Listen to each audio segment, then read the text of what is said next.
All right, we're going to move on to announcements and presentations. Item A, 2020 census. Paper versions of the 2020 census questionnaires are being mailed to all residents who have not yet responded. It is not too late.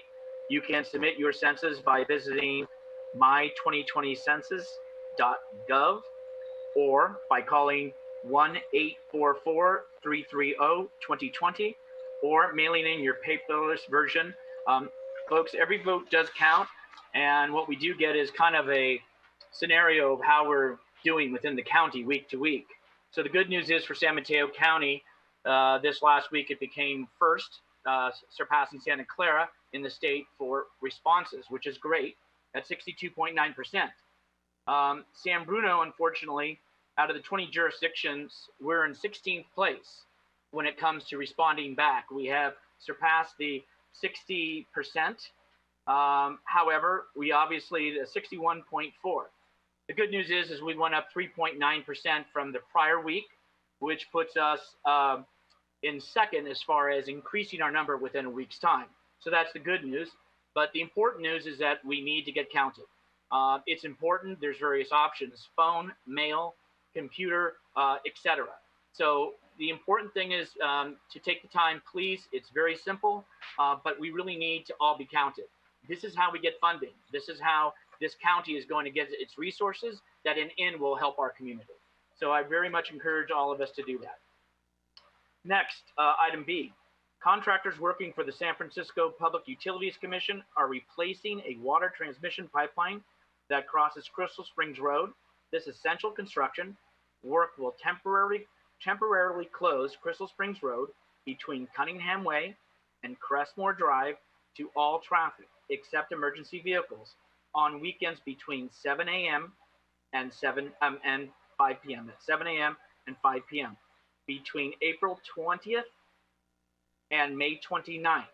Please allow additional transit time during this period. To learn more about this and other essential projects, please visit sanbruno.ca.gov/news. sanbruno.ca.gov/news. Moving on to item C, I apologize, under 5. Presentation by Caltrans on the Alemany deck replacement project. And we are very fortunate to have a person that will be giving that to us. And may I ask Ms. Cheryl Chambers if she would be so kind as to go ahead and make that presentation. Hi, good evening, everyone. Apologies for not being able to be seen on this computer that has most of my information on it to share with you. So I wanted to start with a little background on why we ended up pursuing an earlier start. So let me share my screen with you. And so one of the things that we considered was the fact that the shelter in place reduced traffic 40 to 60%. Our goal had been in July, when this was originally scheduled, to seek a 30% reduction by doing some of the things that we're doing now, asking people to telework, asking more people to get out of their cars and use transit, and just not be on the roads. And so with this reduction, the city of San Francisco and also the contractor was able to accelerate the plans. So we started construction on the deck on last Friday. And I'll show you some photos of where we're going. But because of the freeway impacts, we've also had local detours, but not as many. I will go through some of the specifics, but for those of you who have been driving north on 101, we've been diverting traffic onto northbound 280. And so many of you have seen the following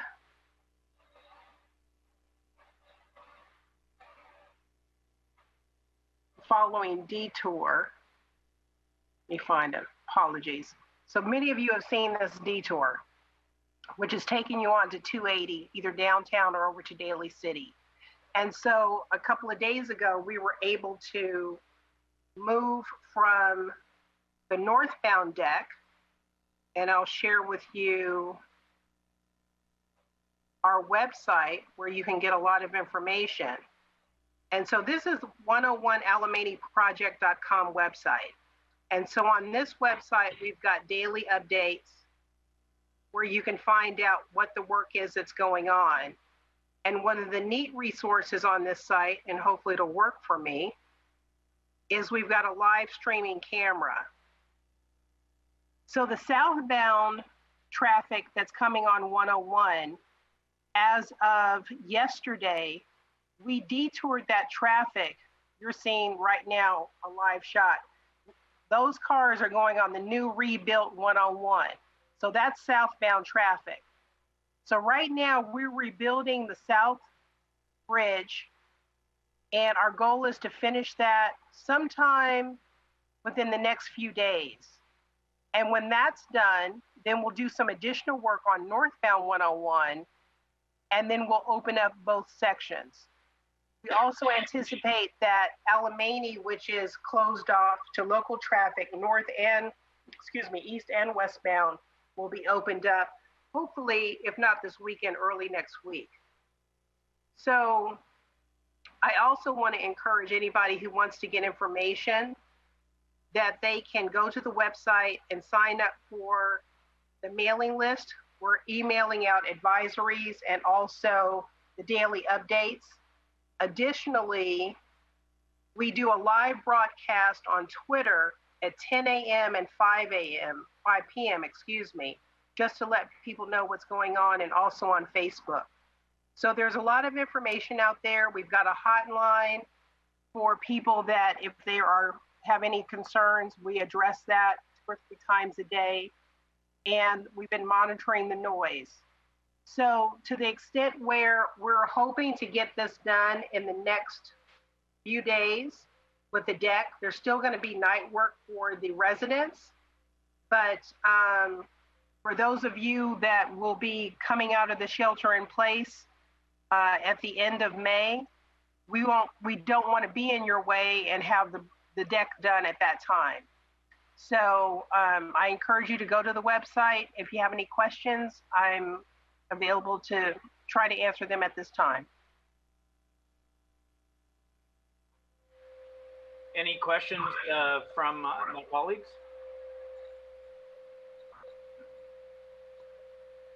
This is Councilmember Davis. I wanted to say thank you for that. What an awesome tool to be able to see a live update for anybody wanting to travel and kind of understand sort of the traffic backup, et cetera. So, and better time to do it than now. Yeah, thank you. And, I did mention it, but 511 and Waze and Google Maps are also tracking the travel and the work so that people can try to get around it. We're just saying, unless you have some essential reason to go through that construction area, just avoid it. Anything else, colleagues? Staff, anybody need to ask anything? Then Ms. Chambers, I want to thank you very much for zooming in with us this evening and giving us that presentation and bringing us up to speed on what's going on. Appreciate it very much. Thank you, Mayor. Thank you, council members. Have a good evening, and look forward to letting you know when we're totally done with it. Thank you again. Good night. We look forward. Bye-bye. Let's move on to item D, receive report and review status of local emergency related to repairs to Crestmore Canyon and continuing declaration of local emergency. Director Tan.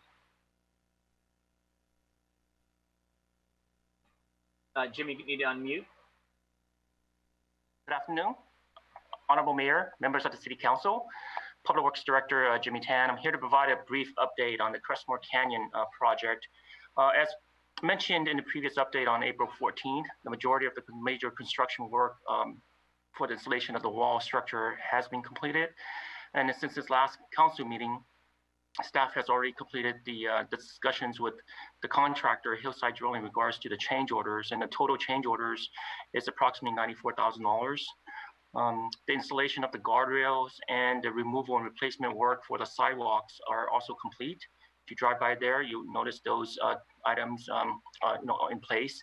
Currently, the staff is waiting for the fence contractor to install the cable fence that's supposed to be on top of the wall structure that was recently built. So certain components of these cable fences needs to be galvanized. So it will take approximately maybe 1 to 1.5 weeks to get that completed.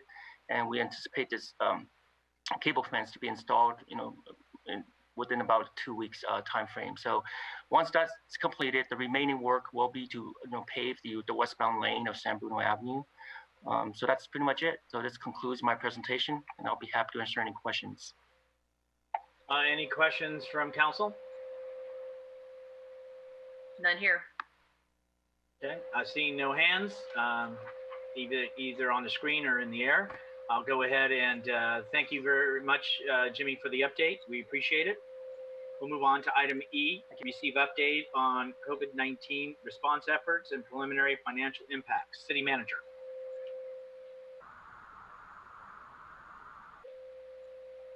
Hi, we have a little feedback, so 1 second. All right. I will give a presentation on COVID-19 and give the community an update. So we counted, and I think we're on our 43rd day of the shelter-in-place order. And we know now that it has been extended locally to the end of May. The object of this presentation is to provide the general public with an update on COVID-19 and everything the city is doing with regard to the shelter-in-place order and the public health pandemic. Our agenda, we will provide a high-level overview of a few county statistics. We'll talk a little bit about the order. We'll talk about a resource guide that the community received in the mail. We'll highlight again a number of the resources that are available for the public and our small businesses. We'll have a public service announcement from our police chief, and then I'm here to take questions from the city council. So an update on statistics. As of yesterday, total cases in our county is 1,099. There are a total number of deaths of 48. And the best resource that we continue to point the community to is the San Mateo County Health Department. And they have created a dedicated coronavirus website, and that is on the screen. So if you have any questions with regard to the order or statistics, it is a website with a wealth of information. And again, in this presentation, we wanted to provide just a snapshot of the data dashboard, and that is on the screen before you. And it provides a look at the total cases by day, a look at total new cases, age range, and so continues to be affecting every age group. Males and females about the same proportionately, and the number of deaths are still affecting our senior community more than our younger community, and no one under the age of 50 has passed in our county. So everyone over, all of the 48 deaths have been individuals 50 or older. Just wanted to provide a highlight on two statistics. Remember, everything we are doing with our shelter-in-place order is aimed at lowering the bell curve. This is the total number of cases by day. And so as you saw in the prior statistics, it's currently at 1,099. A different way to look at that data are the number of new cases by day. And so what this graph shows the council and the community is that we are still trending downward on the number of new cases per day, hovering as of yesterday at just around 20 new cases. We are not at the lowest point, which was just under, or the lowest point, should I say, in April, which was just at about 5 cases at the beginning of April. But we are nowhere near the nearly 80 cases that was the spike. And so the number of cases that are tested and confirmed each day is on the downward trend, but really over the last 2 weeks, fluctuating between 40 to 20 cases per day in our county. Shelter-in-place order has a number of things that are restricted. We have modified our city operations, and all of our sport courts are closed. Most construction is prohibited. All of our picnic tables and areas, barbecue areas are closed, but the public are able to use the park. Unfortunately, you cannot use the dog parks, and all of our group sporting events have been canceled. And we have still canceled all of our board, commission, and committee meetings for the city. We are looking to resume a number of those beginning in the month of May. The next thing I want to talk about or touch on is that we all know that the county announced that they would be extending the shelter-in-place order for San Mateo County through the end of May. However, the details of that have yet to be released. What the county did say as of yesterday is that the restrictions will largely remain the same through the end of May, but the new order would include a limited easing of some restrictions that are thought to have a low risk or be a low risk activity.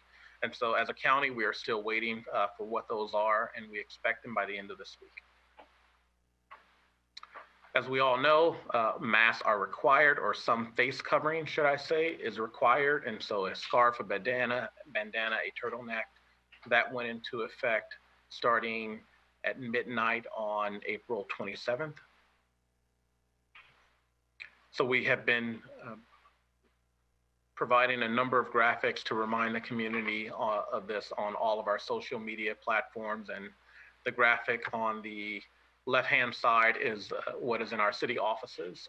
That apparently has my picture, but that of some of our other staff, just reminding people that are working here as essential workers that when they're within 6 feet of each other, they need to wear masks. The community also I received mine this Saturday in my mail, and I think most of the community received their special COVID-19 resource guide in the mail. It is a wealth of information developed by your very own City of San Bruno employees on COVID-19. The guide is available on our website in Spanish, as well as nearly any other language, and can be translated using the Google Translate feature. And so to go online, you go to our normal web address, sanbruno.ca.gov/COVID-19 guide. And on the bottom, you can translate that into nearly any language. But I really just want to take a moment to congratulate our staff on taking the initiative to put this mailer together and actually repurposing funds that were going to be used for our spring recreation guide that unfortunately was canceled due to the cancellation of our recreation programs. So COVID-19 testing still remains something of primary interest to our residents. Testing, unfortunately, is still limited, and it is limited based on screening criteria. The best site is still verily.com for our community if you are experiencing COVID-19 symptoms, or you would like to go on just to see if you are eligible. The eligibility requirements will change over time, but the free testing in our county is available at verily.com. There are a number of other private testing facilities. The best way to access that is through your primary care physician. On the screen, we have the information for Kaiser and also Dignity Health. And we do have a Dignity Health COVID-19 testing site in San Bruno at the Dignity Health Urgent Care Center. That is a paid service, but residents can go on to the Dignity Health website and acquire a test through Dignity Health. One of the things that we also want to provide the community as a resource is we know that there is a lot of stress with regard to COVID-19 and the shelter-in-place order. And CORAsupport.org is an amazing resource, and we encourage anyone in the community that may be experiencing abuse or is just overwhelmed to go to CORA. Their number is 1-800-300-1080. Our virtual recreation guide is receiving a lot of use from the community and was updated this week. And so we encourage the community, especially those that are home with kids, either doing homeschool or just annoying their parents, like my kids do sometimes, to go to the virtual recreation site that has a wealth of information to help parents and frankly anyone of all ages with virtual ways to stay active, both physically and mentally. Live stream story time available Tuesdays and Thursdays at 11:15 a.m. So for the little kiddos, just before nap time, hopefully. And that is put on by our very own City of San Bruno Library. Small business assistance. There was a major milestone just yesterday with San Mateo County Strong launching their application process for the SMC Strong initiative. And there is over $1 million in grants available countywide through the Small Business Grant Program. And we encourage any small business to go to SMC Strong and apply for those funds. Sam Cita and Roseanne Frost was at the April 14th City Council meeting and provided the City Council with an amazing update on everything that Sam Cita is doing to help strong business or small business in San Bruno. This can be accessed through the City of San Bruno's COVID-19 homepage, and we'll talk about that in 1 second. Another thing that we wanted to highlight is partnering with the partnership that we have with the San Bruno Community Foundation and the Chamber of Commerce, both which have really been a partner to the city's Emergency Operations Center and participating from the beginning, really when we activated on March 16th, working and thinking about ways to support the San Bruno business community. And without further ado, adhering to the shelter in place has been a topic of significant discussion. And as the community knows, we have developed a number of public safety announcements, and we wanted to take a moment to show the community the latest. And let me click play.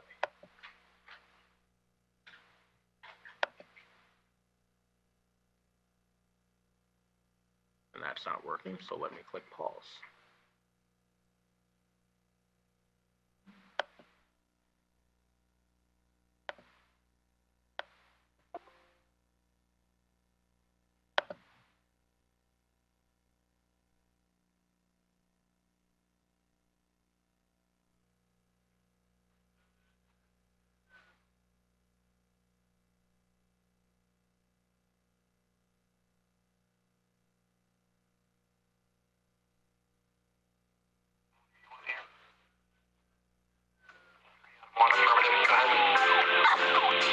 Hello, everyone. I'm Ryan Johansson, your Chief of Police here in San Bruno, and just wanted to send out a quick message to talk a little bit about where we're at with the shelter-in-place order, and specifically about your police department's enforcement posture as it relates to the shelter-in-place order. First, I'd like to take just a quick moment to stress my level of how impressed I am with the way this community has responded to these really difficult circumstances. I think that we've had a very high level of compliance with some difficult requirements in the shelter-in-place order, and as a result, we're starting to see a little light at the end of the tunnel, which is pretty exciting, and my hat's off to all of you for the part you've played in doing that. That being said, I know that, as we all go about our daily business and this kind of new normal for the time being, it's easy to see that it appears that people around us, or not all people around us, are complying with the shelter-in-place orders. And I know that your police department plays a role in increasing compliance and trying to protect all of us in these difficult times.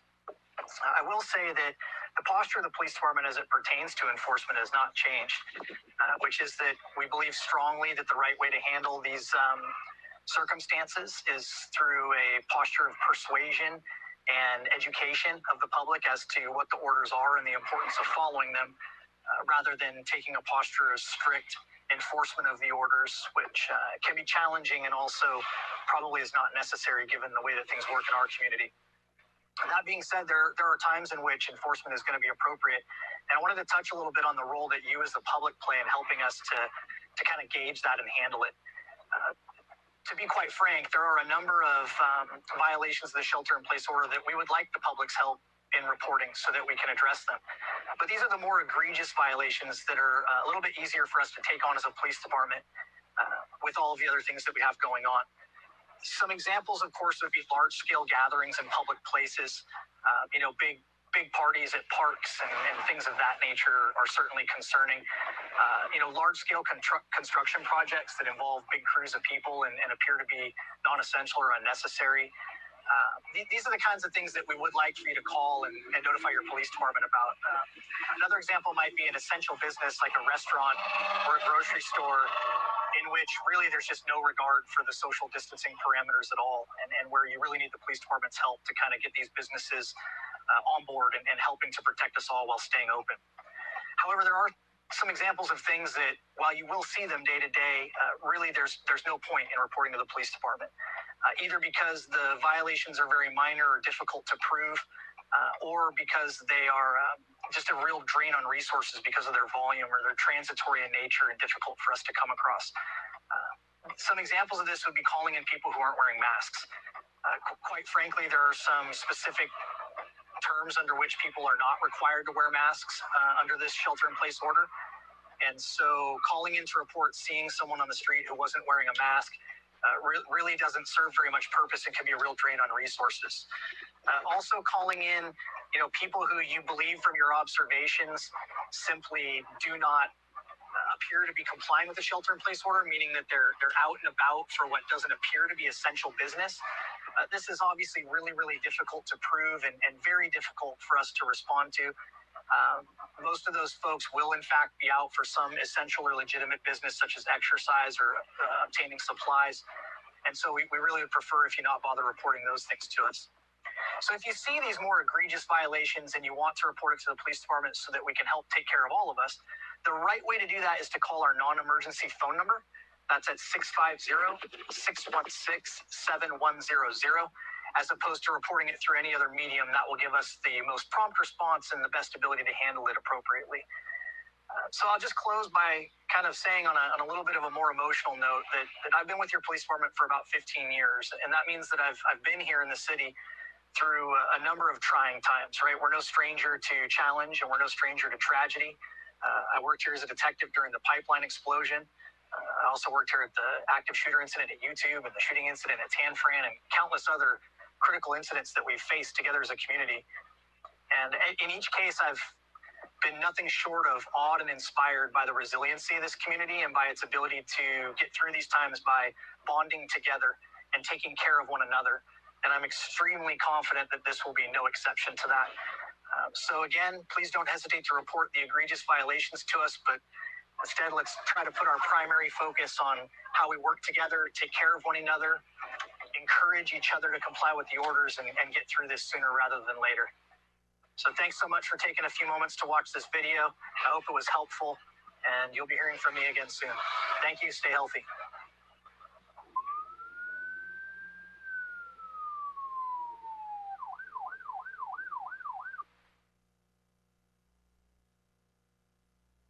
All right, so that concludes our presentation. And I want to thank the City Council and thank all staff that are helping to protect the community during this pandemic.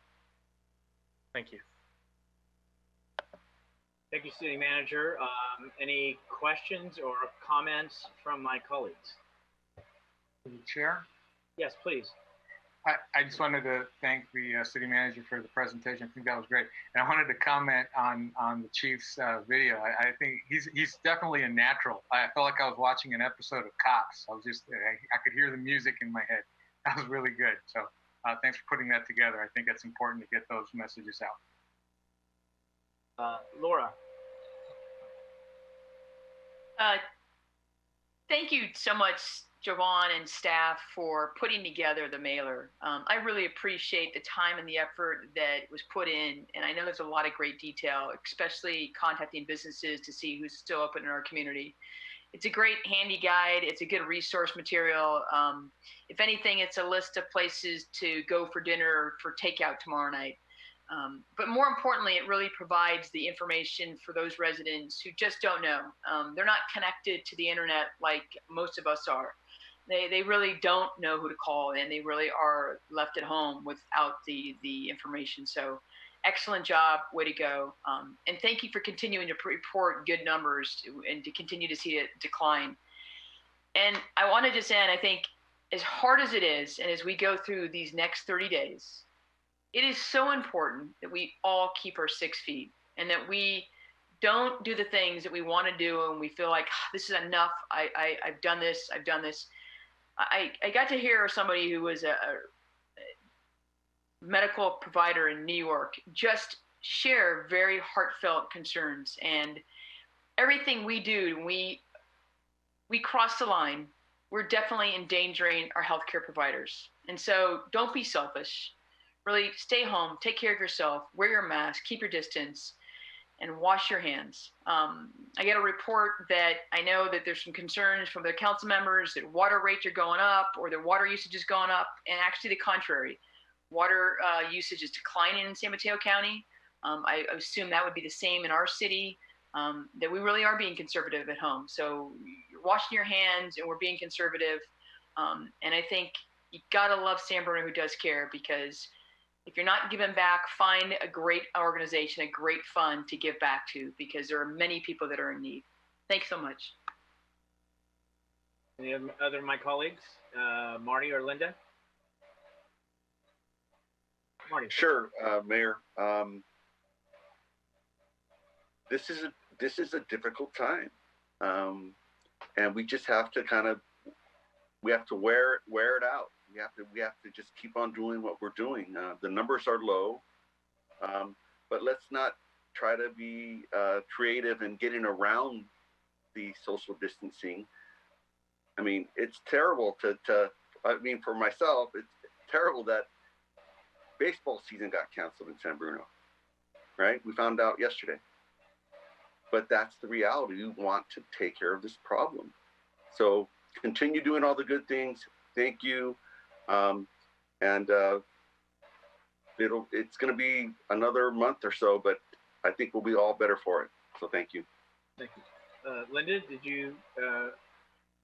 I just want to thank everybody who's working, in particular, all of our grocery stores that we have in San Bruno. I went in the other day to a massive line at Lucky's and Molly Stone's. We hadn't gone shopping in weeks, and all of the grocery clerks that are going into work, all of the owners and managers who are enforcing the face coverings, just doing an excellent job keeping their workers safe and healthy, and then all of our small businesses that are really trying to stay open for the community.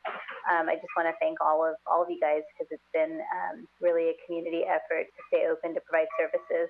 And one group that I think we haven't thanked enough are all of our senior care facility workers who are not necessarily all the highest paid, but have such an important job taking care of our most vulnerable population, oftentimes who can't walk, who are sick, who are elderly. So I want to make sure that they get a thank you as well, because there are a lot of them in San Bruno, and it's such an important job. Thank you. Thank you, my colleagues. I just had a few things. Just on the testing element, the county manager is still working on, there's one at the fairgrounds, but trying to get one in the south and one in the north. That is currently still being worked on as of today when he made the statement. Also, it's affecting all of us, not just within here. Some interesting news that I did not know, but on Caltrans, we're noted for the 7th largest system within the country. And however, where we usually have a ridership of 65,000, it's down to 1,100 around as of today, which is down 98%. So we've gone from 92 trains to 42 trains, according to the CEO and manager.